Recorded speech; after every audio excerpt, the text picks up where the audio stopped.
अब आप जब सरकार को देखते हैं कि 10 सालों से चल रही है और मीडिया के मेरे भाई बहन जो दिखाते हैं, तो आप देखते हैं कि कितने बड़े बड़े इवेंट हो रहे हैं। G20 हुआ कि नहीं हुआ?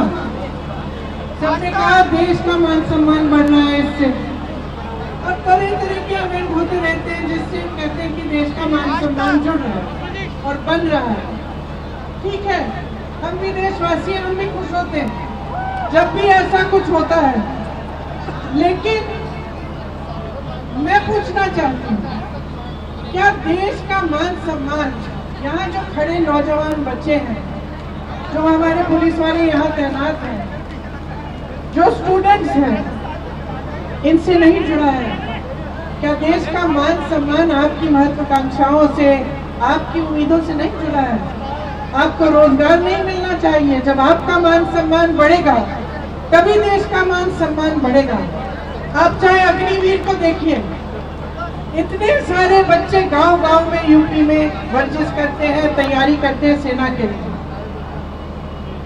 जब एक जमाने में एक ऐसी सरकार थी जो आपकी महत्वाकांक्षाओं को, आपकी आशाओं को, आपकी उम्मीदों को आगे बढ़ाती थी, तब आपको सेना के जरिए रोजगार मिलता था।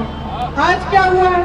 अग्निवीर ले आए ना, वहाँ पे आपको रोजगार मिल रहा है। जहाँ PSUs में रोजगार मिलता था, वहाँ आप देखिए बड़े बड़े PSO बेच चुके हैं, अडानी जी को दे चुके हैं। तो जो गरीब तबका है, जो आम जनता है, उसका क्या फायदा हो रहा है? गहराई में ये सवाल आप समझो और पूछो। देखो, नौजवानों के लिए रोजगार नहीं है।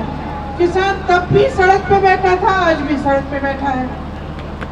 गन्ने का जो खरीद का दाम है वो पिछले 8 सालों में 55 रुपए बढ़ा है, बस 55 रुपए। और आप बताओ, आप जब दुकान जाते हो सब्जी खरीदने, फल खरीदने, कुछ बनाना है घर पे, तो क्या होता है? आपको मिलता है? दाम कितने महंगे हो गए हैं, चाहे सरसों का तेल हो, चाहे गैस हो, चाहे सब्जी, टमाटर, आलू, कुछ भी हो। लेकिन जब आपकी बारी आती है तो आपका फायदा नहीं होता। चुनाव आने लगता है तो आपके लिए कह देते हैं लोग, एक बोरा राशन ले लो। तो जब तक आप गहराई में ये बात समझेंगे नहीं कि सरकार का कर्तव्य आपके लिए काम करने का कर्तव्य है, आपको रोजगार दिलवाने का, आपको मजबूत बनाने का, आपको शिक्षा के मौके दिलवाने का, जब तक आप इस बात को समझेंगे नहीं तब तक बदलाव नहीं आने वाला। तो मैं सिर्फ आपसे ही कहना चाहती हूँ कि अपनी भलाई देखो, अपने जीवन में आपका क्या अनुभव है उसको समझो, और गहराई से समझो कि आज की राजनीति आपको गुमराह कर रही है। अब भैया बोलेंगे, ज्यादा लंबा नहीं बोलना चाहती मैं, लेकिन मैं आपसे ये उम्मीद जरूर रखती हूँ कि आप सोच समझ के आगे चलेंगे, अपने भविष्य के लिए अपना वोट देंगे। आप सबका बहुत बहुत धन्यवाद। ऐसा स्वागत किया आपने हमारा यात्रा का, पूरा दम आपने यात्रा में डाल दिया।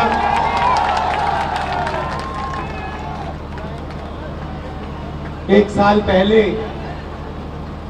हमने यात्रा शुरू की कन्याकुमारी से कश्मीर तक। क्योंकि देश में बीजेपी के लोग एक धर्म को दूसरे धर्म से लड़ाने का काम कर रहे हैं और लोगों को धमकाने का, डराने का काम कर रहे हैं, नफरत फैलाने का काम कर रहे हैं।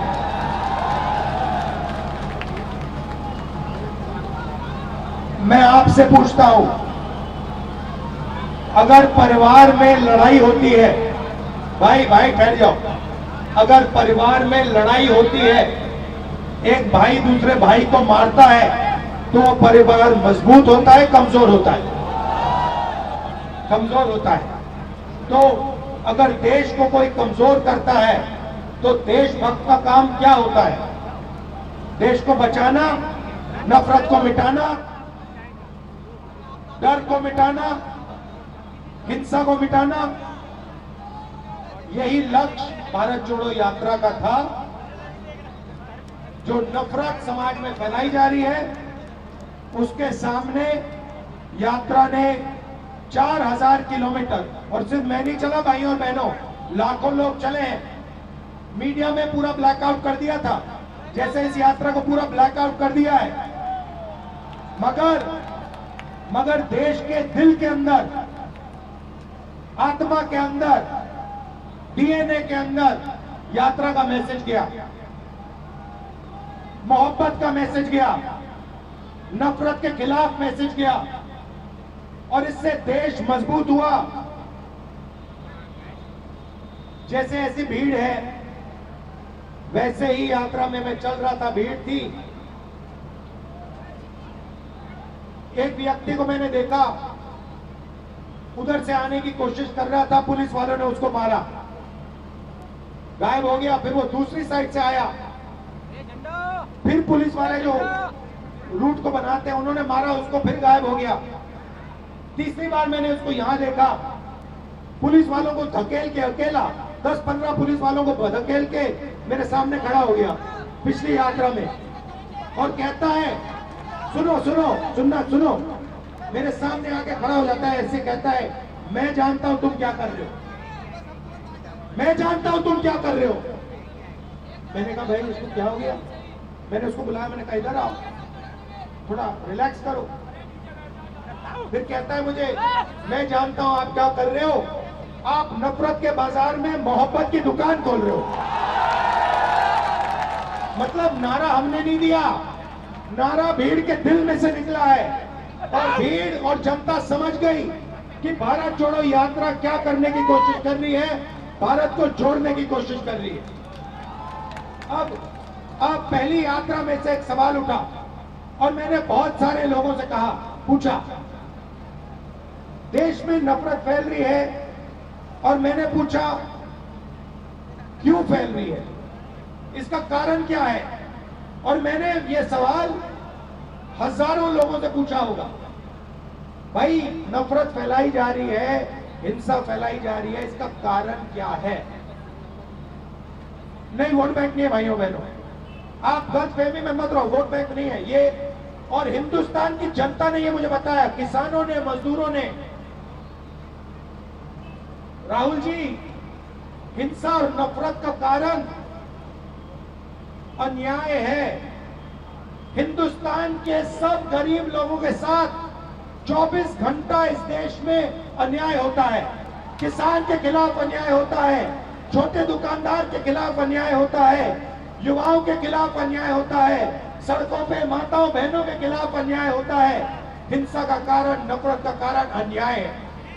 इसीलिए हमने दूसरी भारत जोड़ो यात्रा में भारत जोड़ो न्याय यात्रा शब्द जोड़ दिया, क्योंकि अब ये दूसरी यात्रा भारत को जोड़ने का काम कर रही है, मगर ये दूसरी यात्रा अन्याय के खिलाफ लड़ रही है और न्याय को जनता के सामने लाने की कोशिश कर रही है। अब मैं आपसे एक सवाल पूछना चाहता हूं, यहां पे शांत हो जाए थोड़ा, यहां पे बहुत सारे लोग हैं, यहां पे हिंदुस्तान में पिछड़े लोगों की कितनी आबादी है?